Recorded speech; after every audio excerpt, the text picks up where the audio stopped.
Hello and welcome to my kitchen. In this video, I'm going to show you how I make bagels. Now, I use two different methods depending on what I have available. So most of the time I've been making sourdough bagels because my sourdough starter has been ready, but I also make bagels using instant yeast. So in this video, that's what I'm going to show you. Let's get cooking.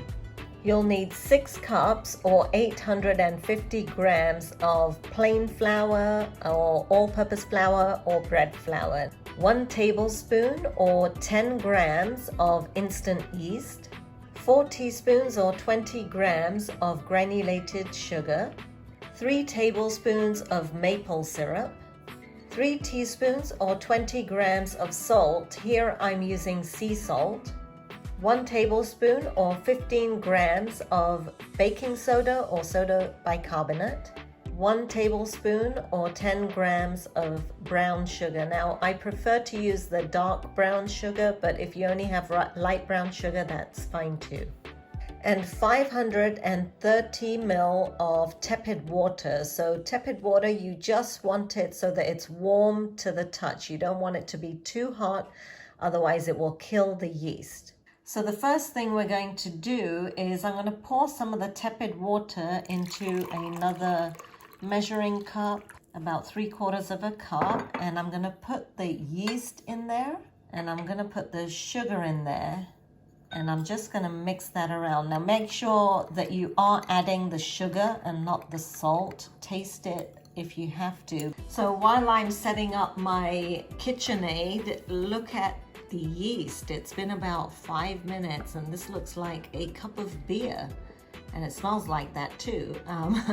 But yeah, this is what you're looking for, is really nice active yeast. So I have my KitchenAid mixer here. Now if you don't have a KitchenAid mixer or any kind of mixer like this, it's fine. Just go ahead and mix the dough by hand in a large bowl. So I've got my flour here. I'm going to put that into my mixer. I'm going to add the yeast. I want to scrape up all the yeast that is stuck to the sides. I'm going to add 3 tablespoons of the maple syrup. Now if you don't have maple syrup, I don't think you should use honey instead. Use a very dark brown sugar, or there's different types of malt syrups that you can get. And the final thing is the salt. Make sure that you get your salt in there. The only thing that is left is the brown sugar, the very dark brown sugar, and the baking soda or soda bicarbonate. These we use at the end, and I'll show you what to do. All right, so I've got my hook attachment, and I'm gonna mix this on low.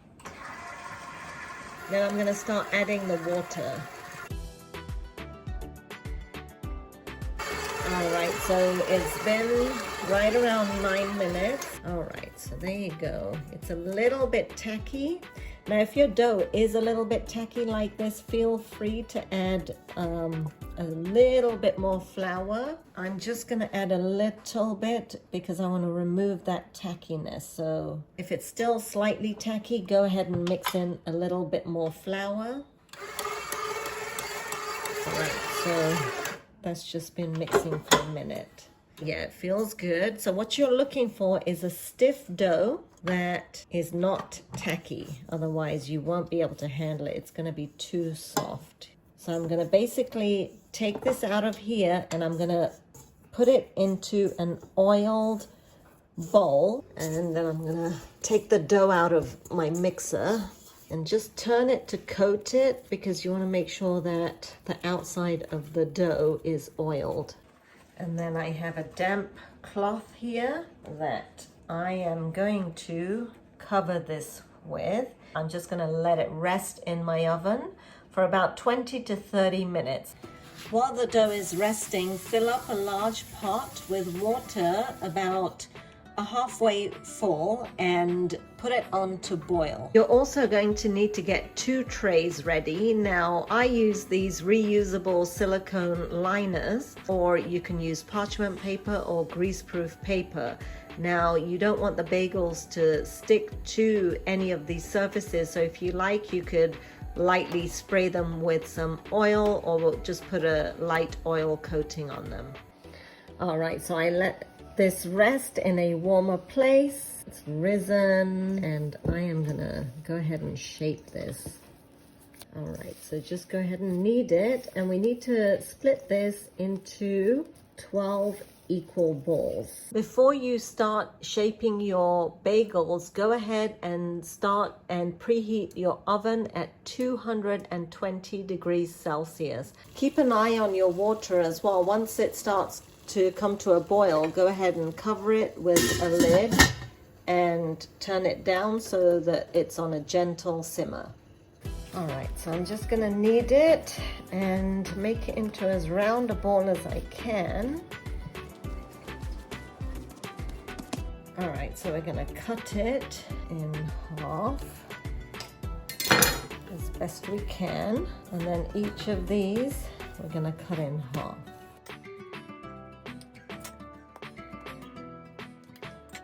Right, now I'm gonna cut this into thirds. So it's a pie shape, so it shouldn't be too hard.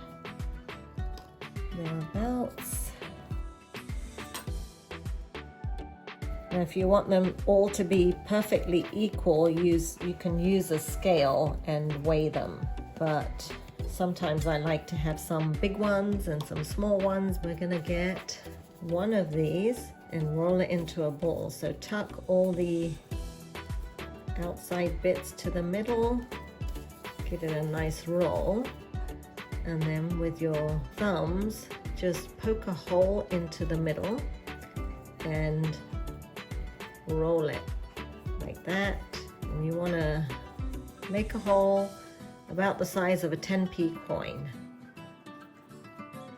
and then go ahead and put that on your greased tray because we're going to let them rise. So you're going to have 6 on each tray, and they do close up. See, look at that one, the hole is already really small, but once it rises we're going to try and stretch it out again.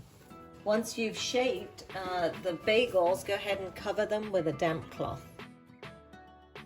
The bagels have been resting for 10 minutes, and now we're gonna get ready for the next step. So your water should be simmering on the side, and what we're gonna do is we're gonna add the brown sugar to the water, and we're gonna add the baking soda. I'm just gonna stir that in. You're going to need a slotted spoon as well, so make sure you have one of those handy. So I'm gonna turn the heat up slightly. Okay, so now I'm starting to see bubbles from it boiling, so I'm gonna take one of my bagels and just make sure that the hole is there, and I'm gonna put it into the water upside down and let it cook in there for 30 seconds. So I'm gonna add like 3 or 4 at the same time. And this is the thing that makes bagels chewy. So let that cook in there. They'll start shriveling up, and actually they'll start looking really ugly. But once they're baked, it's just so amazing. They look beautiful. And then go ahead and flip them over. You can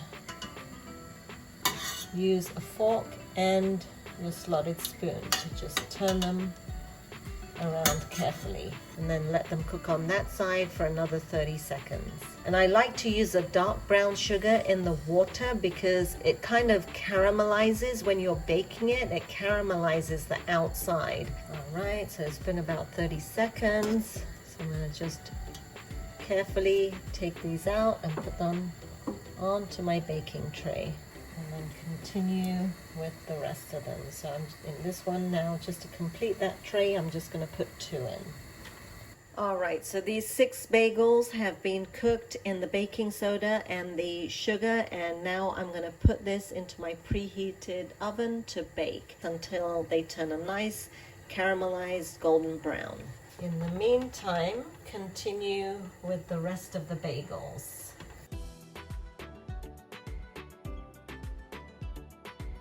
So if you want to top your bagels, just go ahead and do it after they come out of the steamer. I'm gonna put some poppy seeds, sesame seeds, I like a touch of salt on there. Sprinkle some garlic salt as well, just a little bit. A bit of onion flakes and a little sprinkle of caraway seeds. I've seen quite a few recipes for bagels that are brushed with egg wash, and I wanted to make my bagels completely vegan. So using brown sugar actually really helps to improve the color when you're baking them. So there's a tip. That helps them caramelize in the oven, and it has kind of a sheen to it too. So there's no need to use eggs. Use a nice dark brown sugar. And if you guys are enjoying my tips and my videos, I'd appreciate if you give me a thumbs up and subscribe to my channel. So I just pulled these out of my oven, and the oven was quite hot at 220, so these took 14 minutes to cook. So keep an eye on your oven. Then once you take them out of the oven, go ahead and move them to a rack so that they can cool. All right, so all the bagels are done now. As you can see, they are definitely brown on top. If you like them lighter in color, it's fine. Just bake them for less time. And my bagels are ready. I hope you guys enjoyed watching this video, and join me again for some more cooking inspiration.